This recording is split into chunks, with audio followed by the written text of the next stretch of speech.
What's cracking, fam? As usual, I got lots of good stuff to go over today. From Kanye, he finally dropped Bully, all the way to Druski. Have you seen his latest skit? Oh my God, it's too much. All right, so before we get into all that, before we get into all of that, head over to daddyflirt.com, support my work.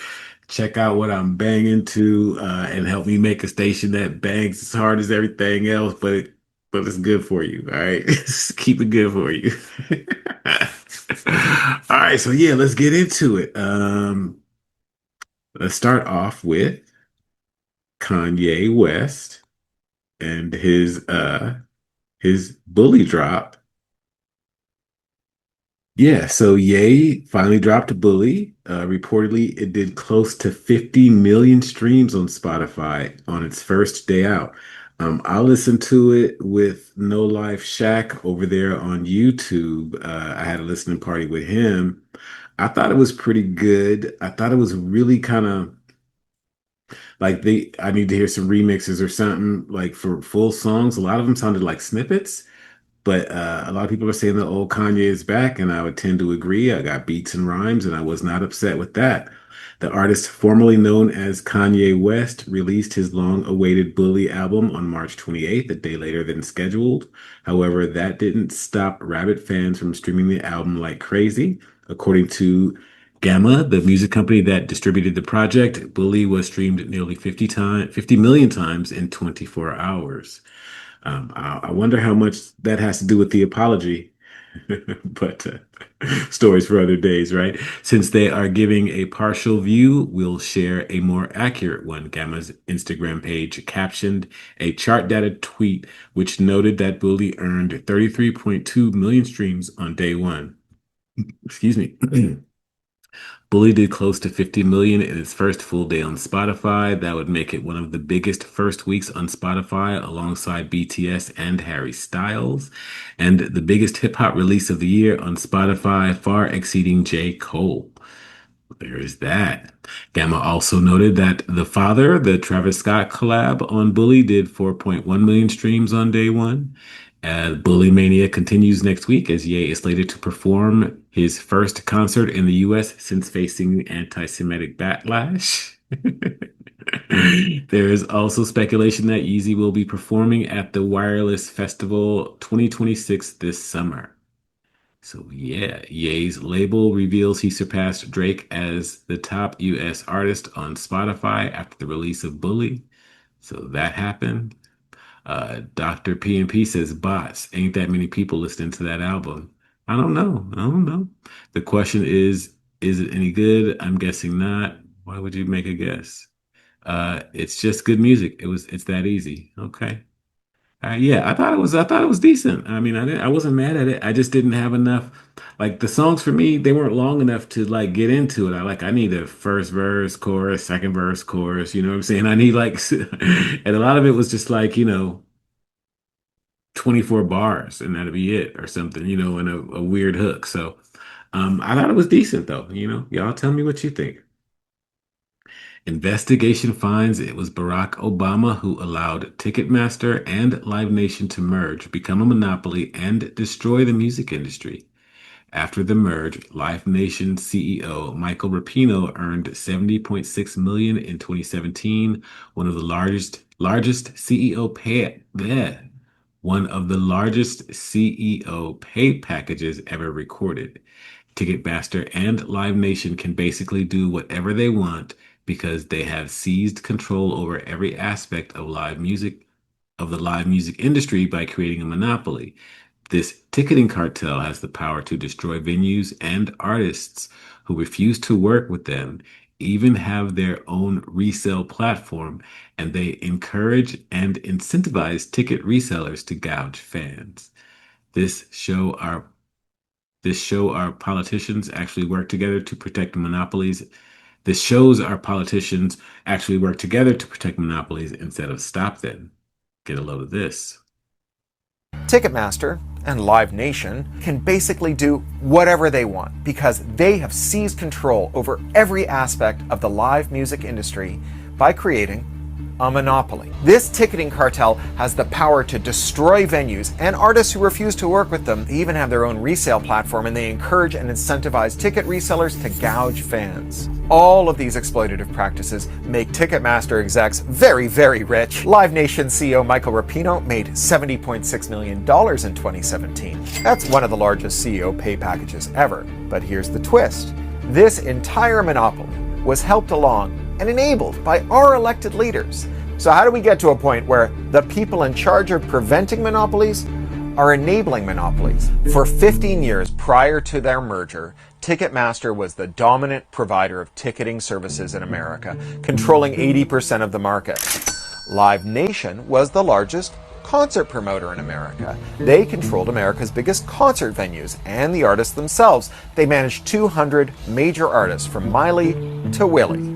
And Live Nation was Ticketmaster's #1 customer. Live Nation used Ticketmaster to sell tickets for venues and artists that Live Nation managed. But in 2007, Live Nation thought, hey, maybe we should build our own ticketing platform. Ticketmaster did not like that. And so just 2 years later, Live Nation and Ticketmaster announced a merger.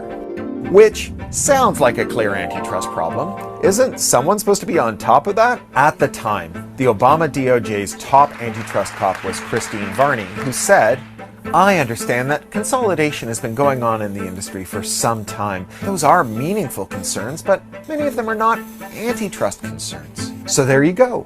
The two most powerful companies in the live music industry join forces, and it's not an antitrust concern. Now, 12 years later, we're seeing a company whose power is so vast that they could sell $5,000 tickets to see the guy who sings, poor men want to be rich men want to be king, and the king ain't satisfied till he rules everything. We do mean everything. They've also dominated the ticket resale business. They have their own resale software. It's called Trade Desk, and in 2018, an investigation revealed that Ticketmaster had encouraged and incentivized resellers to set enormously high ticket resale prices. Ticketmaster loves resales for one simple reason. They get to charge their service fees twice, and those resales net them a second, more lucrative fee on the same product, the one they've already sold once. All of this amounts to an environment where competition has been totally removed from the live music ecosystem, making it worse for everyone except Ticketmaster and Live Nation executives, who are making millions of dollars a year. Yeah, they got it on lock. That's crazy how they let that merger go through. And now these people can do whatever they want. And how do you even compete? I guess that's what a monopoly is, really, right? Because there's no way to compete with that. There's no way to even get in unless, I mean, you'd have to get like a major artist on your team. I did that. Yeah, that's crazy. Obama ruined everything. Okay. Worst president by far. Ooh, Lord, Snake. Okay, I was not expecting that. Okay, so Spygate is real. I don't know what to tell y'all folks that still love Obama, but I didn't know they was going that hard for him. Going that hard on him. Oh my goodness. Yeah, so okay, but that is why tickets are what they are. I was just seeing somebody talking about Harry Styles tickets, or listening to somebody, and she had saved up $1,000 to go see Harry Styles. She was in Ohio, I think. The closest place was in New York. She saved up $1,000, and she said, "Okay, that's fine. I'll still be able to go." But the tickets turned out to be like 500 each, and so with round trip, it would have been like, $2,500, and she didn't save up enough money. Or, I mean, I don't know where did I hear that story? It's a crazy story, but the point that I'm trying to make is the people are really feeling the effects of these ticket prices. I feel like tickets are supposed to be like $75. You know what I'm saying? It's supposed to be like $200, like front row, like base, $500, $1,000 maybe for like the best seats. But I don't know, man. What do I know? I don't know nothing.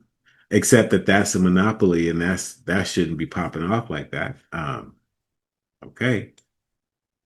Spotify wants 322 million from a site that that scraped its songs. Spotify and major labels are seeking $322 million judgment against Anna's archive after it scraped and released millions of songs from the platform.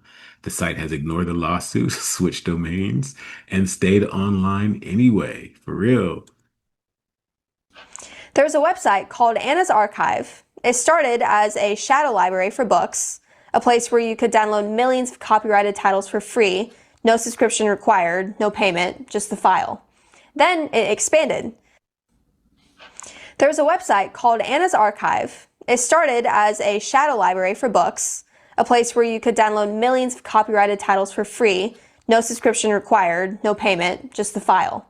Then it expanded. In February, it scraped 86 million songs directly off Spotify and made them available for anyone to download. Not stream, but download permanently for Okay, I'm sorry. Look, I'm a little distracted with what she's saying because I'm trying to figure out what these graphics are talking about. First, they they got the graphic. It says 322 million.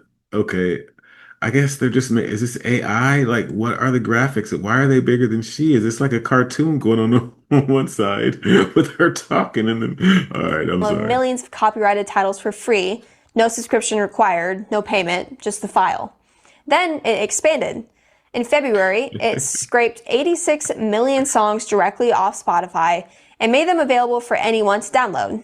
Not stream, but download permanently for free.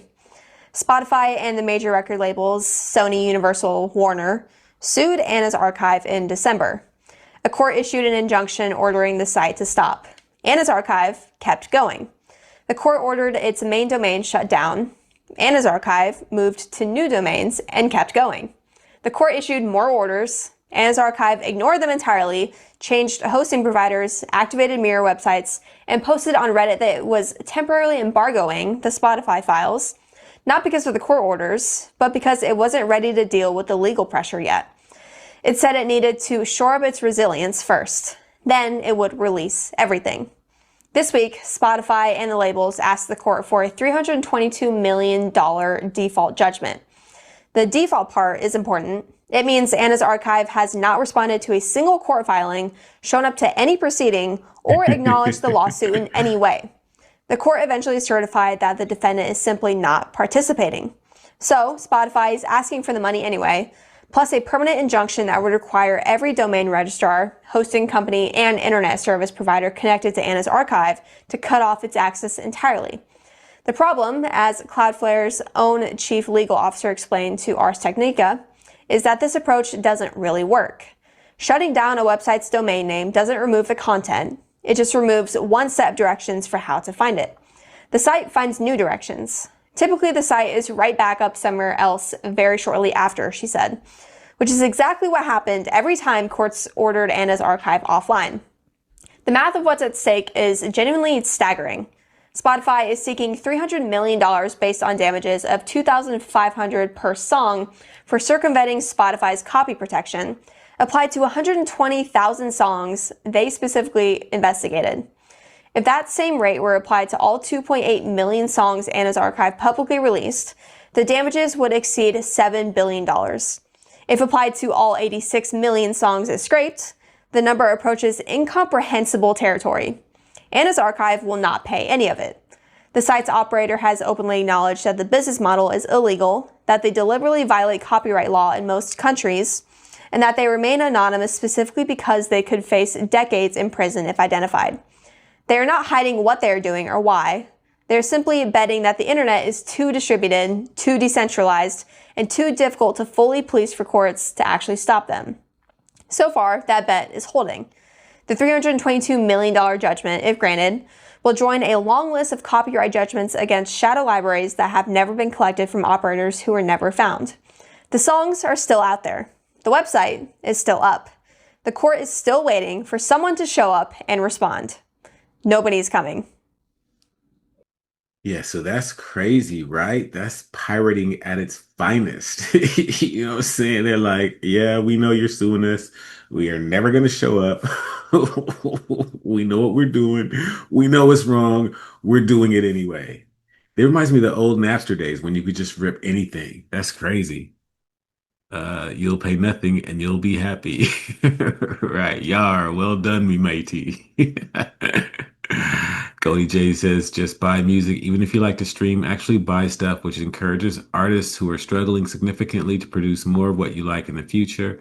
Vote with your dollars. These votes matter more than thinking you are saving the world by voting in elections. Well, you went a little overboard with that. I do believe that you should buy music. I think you should actually buy physical copies of music if you can. I think you should support the artists whenever you can. I just don't think that things are set up the way that they are supposed to be in order to support the artist in the best way possible.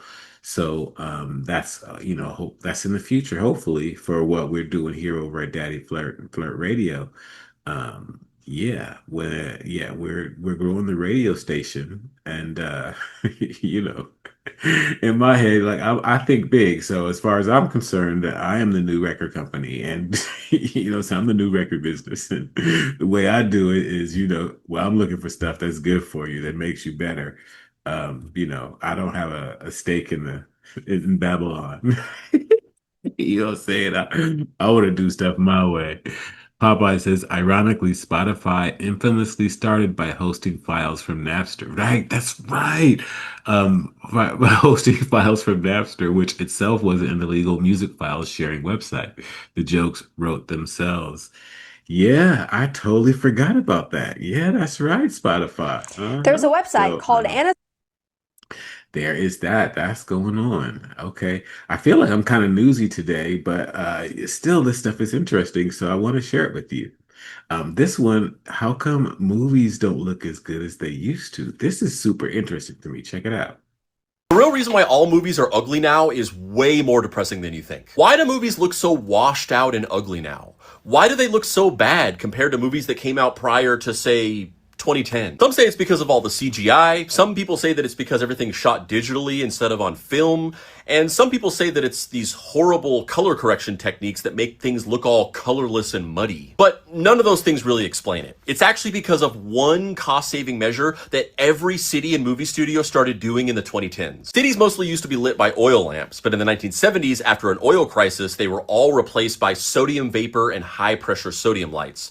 These lights give off distinctive yellow and amber glows, and the color and texture of these lights gave every movie from the 1970s to the 2010s its distinctive vibe and atmosphere. The quality and texture of these specific lights became the vibe of movies that we grew up with, and became visually synonymous with what they were supposed to look like. The look was so distinctive that many of the studio set lights manufactured for Hollywood films were designed to emulate the glow that they gave off. However, in the 2010s, a major change ripped through most cities. All of the sodium lights were replaced by LEDs, which is a type of light that's produced through an electrical process rather than a chemical process, and it's significantly cheaper and more energy efficient. Throughout the early 2010s, the entire look and vibe of most cities completely changed. They no longer had the moody atmosphere that happened to be created by these sodium vapor lights. In fact, what is the most recent movie you can think of that was truly atmospheric and beautiful? That really felt like a movie's movie? Was it 2011's Drive starring Ryan Gosling?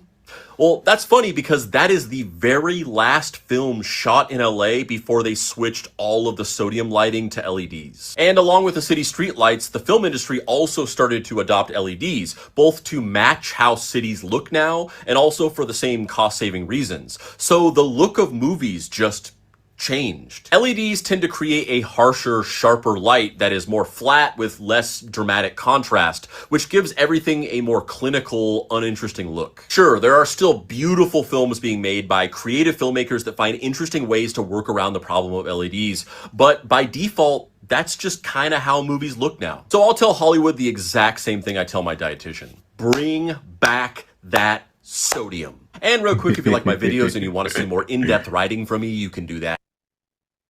Wow. Okay. So that's an interesting thing to think about. They're changing all these lighting. They're changing all the lighting now. What was this? This was Bill Maher was talking to someone, I forget, and he was explaining how the lights are not good for you. All these lights that they've switched over to these LED lights, they're not good for you because they're missing the infrared and the red light spectrum. But all that being said, um, you're taking that out of the movies also. Are the movies themselves not as, if you're not getting that part of the spectrum when you're watching the movie, does it lessen your experience? I think is where I'm going with that. And does it make for the movies to not be as pretty as well, or not as beautiful, or as atmospheric, or whatever his thesis was? So yeah, interesting though. Yeah, they changed all the lights, and yeah, that happened. All right. So did y'all get a load of Druski's skit? How conservative women in America act? Get on your feet!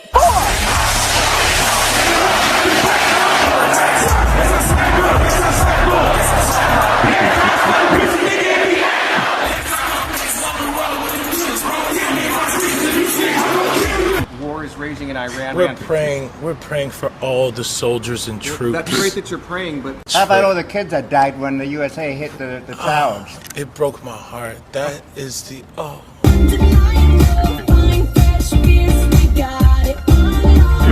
Why is he doing that?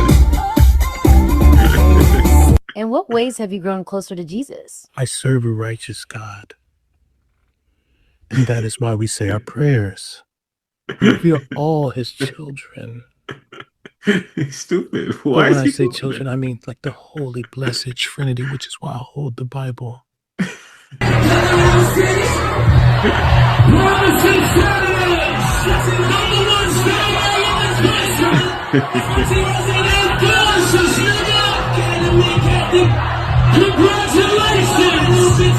Sweet cream foam chai ice matcha.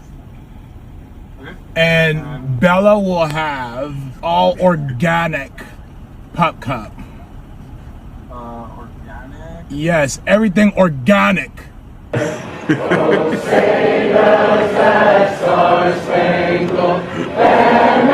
What is he doing?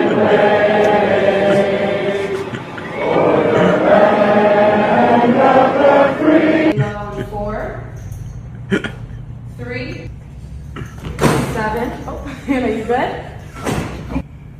4, 3, 2. Hold your chest lifted. We're gonna lift. We have to protect all men in America, especially all white men in America. Those are the boys that we care about in this country. America is built on their backs. Yes, because they are the ones who mattered most. I don't know what he thought he was doing with that, but this here has 1.2 million views. And it is hilarious. Look at that. What is that? The funny thing is, it made me think of this. I had to show you this. This is Erika Kirk doing her thing.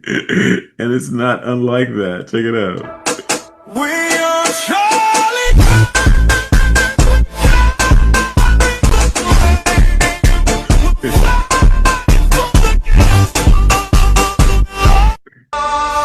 That's funny. We are Charlie.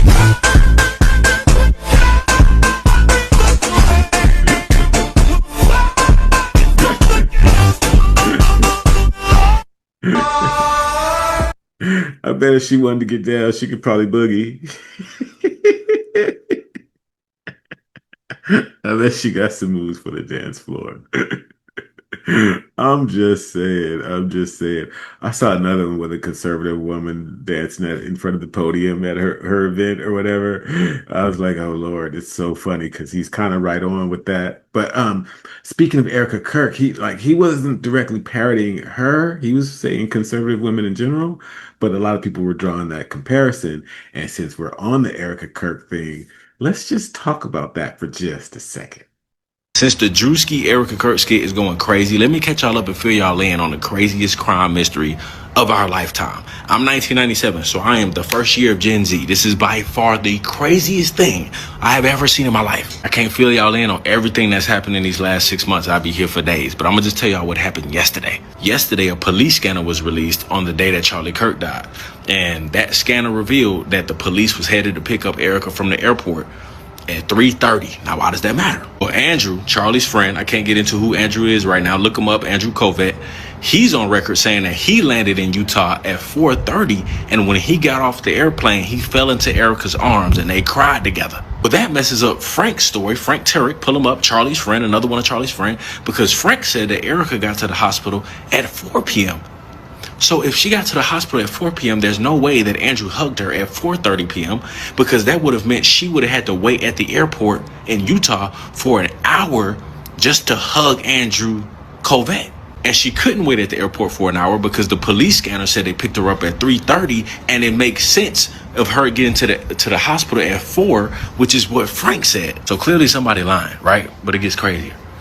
A Turning Point private jet leaves out of Santa Barbara, where Andrew Covet lives, at 12:37 p.m. in the air, taking off. Charlie Kirk was shot at 12:23. And one of the girls that was fired from Turning Point, she was in a group chat with Andrew Covet, and she released it to Candace to show that Andrew Covet told people that he was on a plane around that time. So basically, Andrew had his bags packed and was at the airport before Charlie even got shot. Yeah.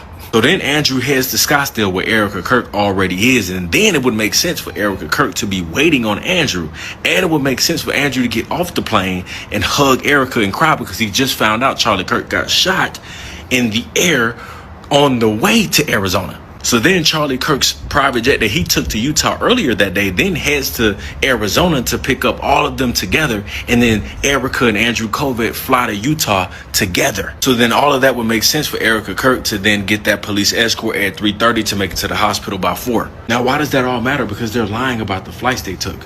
And nobody would come out and address anything. Nobody would come out and Erika explain herself on with her narrative and her story.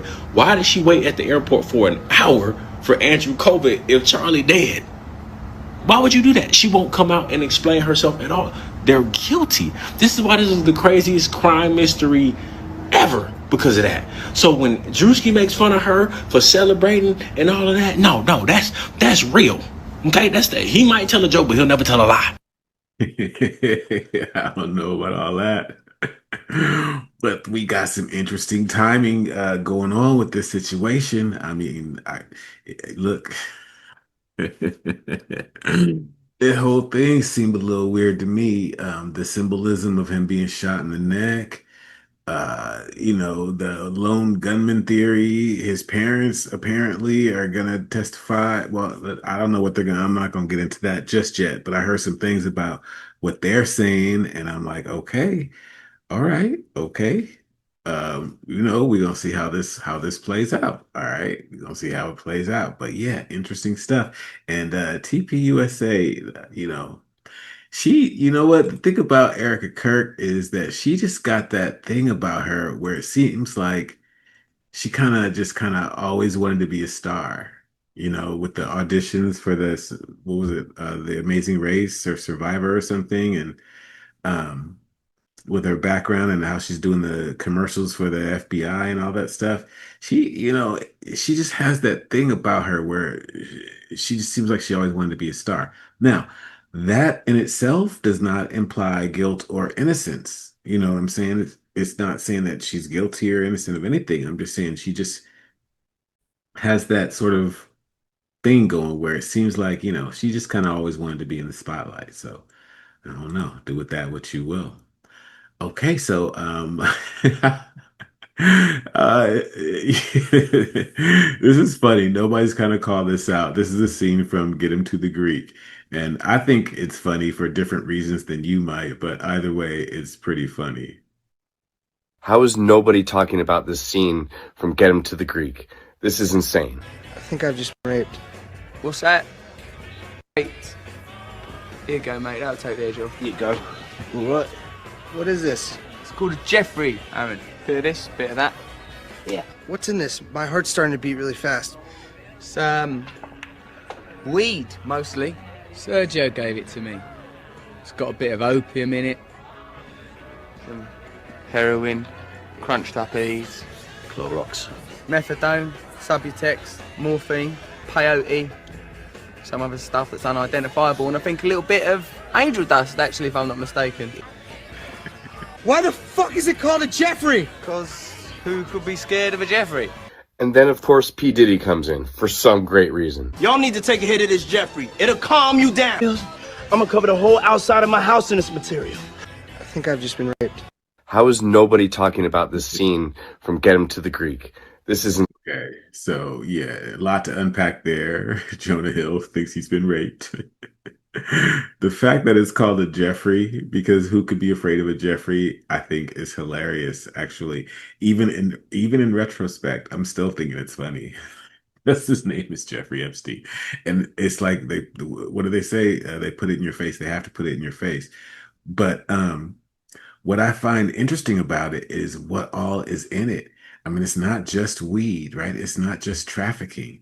It's heroin, it's peyote, it's all these different things in this joint. And Epstein was into science and cloning and underwater and he was into all sorts of things. So I just think that's kind of an interesting sort of I don't know, synchronicity, so to speak. So yeah, okay. And then Diddy comes in for no reason. I know, right? Diddy always showing up in the most inconspicuous places. All right. Speaking of movies, now people are saying Zoe Kravitz wrote Blink twice to expose the Epstein list. Look, I think if she wrote a movie to expose the Epstein list, she would say, I'm writing this to expose the Epstein list. I don't think it would be all this kind of a secret, but that does not say that she don't have hidden knowledge about something, that she doesn't know stuff that we don't. And, sort of an interesting movie to come out at the time when it did, right? Blink Twice is actually brilliant. Every single person needs to watch it right now if you haven't already. It's one of the best thrillers because it's based on real events. She actually knew exactly what was happening because her father, Lenny Kravitz, actually knew Peter Nygaard and attended his island, the Canadian Epstein. We need to call the cops and the FBI. Okay, but wait. Wait.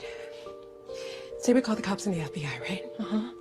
And we're like, hi, hello, please send help. Slater King and his buddies are doing horrible things to us. You're gonna be like, what did they do? And we're gonna be like, we don't know. Because they've been secretly erasing memories with perfume, I guess. And the guys will be like, what? We would never do that. Other white guys we'd probably play golf with.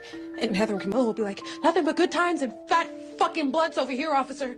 And I'll be like, come on, guys. Believe women. Here's my friend's lighter. And they'll be like, sure thing, of course. You crazy fucking bitch. Okay. Look at me. Okay, let's get on the same page. Okay. Your friend. You remember her? Yes. But I don't remember her. Peter Nygaard was actually listed in the Epstein files, but of course we know there are many Epsteins, and he was one of them. And this one was obsessed with youth, preserving it, specifically for himself. He was obsessed, Peter Nygaard was, with stem cell research and anything that he could get his hands on to preserve his health and youth and to create longevity.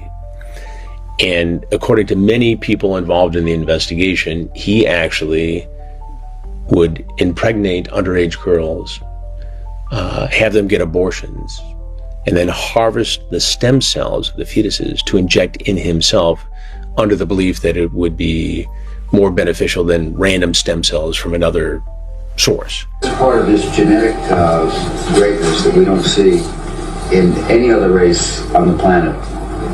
These curvy, sexy black women from Africa. You girls have a kind of a monopoly on this genetic perfection, and we want some of that. So, girls, for $100, we will pay you for your egg. No, you $100? Monkey. And that he would go to China and other countries to learn how to do this and have it done. And the underage aspect of this is, a big part of the investigation too. But that's part of it. That's how far he would allegedly go to extend his life and his lifestyle. He did a lot of things. I mean, this is a guy, Vlad, who... Yeah, we kind of jumped off the subject there, but they were trying to say that her take on the island was a take on Epstein Island. And you could definitely see the similarities. But again, I think if she wanted to call him out, she would call him out. I think if she just wanted to make, certain allusions, I think that, that's probably what she did. I think probably a lot of people that are around it skate around the edge and say what they say without saying too much. Think of Eyes Wide Shut. So, yeah. Okay. All right. She did a terrible job, especially when her hero proved to be just as psychotic in the end. I haven't seen the movie. Okay, my thing is though, how is it these pedos think taking stem cells from babies and drinking blood will help with youth when they all end up looking like that? I know, right? That's Blink crazy. twice They, is they all look they all look kind of crazy. And you see him ask her for an egg for $100, like he was really lowballing it, right? He's not even trying to. Lord have mercy. But anyway, okay, so there is that. And last but not least, I don't remember if I told you guys that the track list for the Michael Jackson movie has been out. Came out March 13th. I think yeah, I don't remember if I said this or not, so I'm saying it again. Decent poster. Doesn't really look like Mike to me, but it's not bad. I mean, I get the feeling and everything. I'm not upset with it. The track list, I'll be there, never can say goodbye. Who's loving you? Medley, I want you back. ABC, the love you save. Ben, don't stop till you get enough. Beat it, Thriller. Billie Jean, wanna be starting something. Human Nature, working day and night, and Bad. If I'm not mistaken, this story is about the making of Thriller. So that's a cool pick right there. I mean, doing Mike almost better than Mike in that pick right there. That's nice. That's nice. That's real nice. Anyway, as far as the track list, I don't know. What do you guys think? I mean, I haven't seen the movie. I'm not making the movie. I don't know. I know that Never Can Say Goodbye is probably my favorite Jackson 5 song. And oddly enough, that was written by Clifton Davis, an actor you might remember from a show called Amen with Sherman Hemsley. And also, he was in an older show called That's My Mama, if I'm, if I'm getting all this right. So he was actually an actor, but he wrote one of my all-time favorite songs. I love that song. I think that song is just perfect. At any rate, we got a lot of like old songs that I don't think that we necessarily need, for Mike. It's kind of like it kind of reminds me of how every new Superman movie has to tell the origin again. And how the new Batman, he's like, I'm not telling the whole Bat story again. I'm not doing that. We're just kicking off with the Batman. We don't need the whole he fell down the cave and the bat scared him story again. Mom and dad getting shot in the alley. Enough is enough. So that's kind of what I feel like with these first five songs. But that's me. I don't know nothing. I don't know how it's gonna work out in the movie. Also, I Just Can't Stop Loving You was the first single from Bad. So they kind of skipped that in there. But again, I don't know nothing. Look, we're gonna see what it looks like when it comes out, right? That's all I could say. So yeah, all that being said, head over to daddyflirt.com, support my work, bang my tunes, bang my station. And oh, I don't even know if I told you guys from 12 to 5 we play in class of 1988. So it's all oldies from 12 to 5. So yeah, it's great. I'm having a good time over there. So support the work, station that bangs, exclusive content over there as well. It's a good thing. It's a beautiful thing. And hit the like button, subscribe, and I'll catch you on the next one. Later.